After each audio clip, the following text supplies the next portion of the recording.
نہیں ٹال سکتے.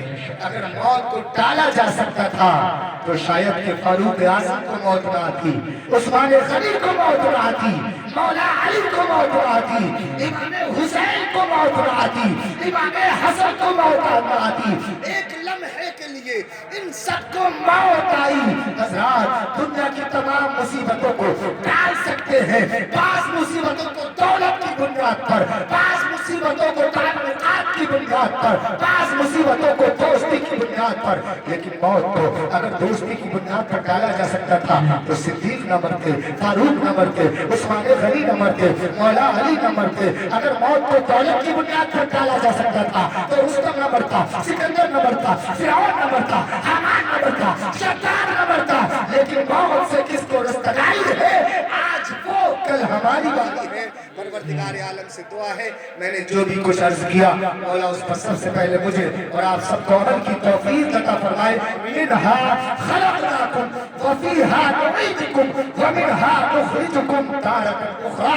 ہم نے تمہیں اسی سے پیدا کیا, اسی میں تمہیں دوبارہ ملا دیا جائے گا, پھر قیامت کے دن اسی مٹی سے تمہیں اٹھا لیا جائے گا. دیوار بولتی رہی, در بولتا رہا, لوٹے تو ام ہانی کا گھر بولتا رہا. آئے گئے نبی سر عرش بار بار, سدرہ پر جبریل کا پر بولتا رہا. کرا گئے یزید کے سبھی لشکر و سپاہ, نیزے پہ بھی حسین کا سر بولتا رہا. ناؤ طوفان کے دھاروں کو بنایا ہم نے, کس طرح آگ کے شعلوں پہ بچھایا ہم نے.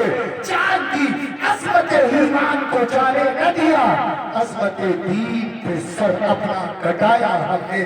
پروردگار عالم سے دعا ہے, میں نے جو بھی کچھ بیان کیا اللہ اس کا ثواب اور آج کی اس محفل پاک کا ثواب پروردگار عالم جناب محترم مرحوم مغفور دلاور مستری صاحب کو عطا فرمائے.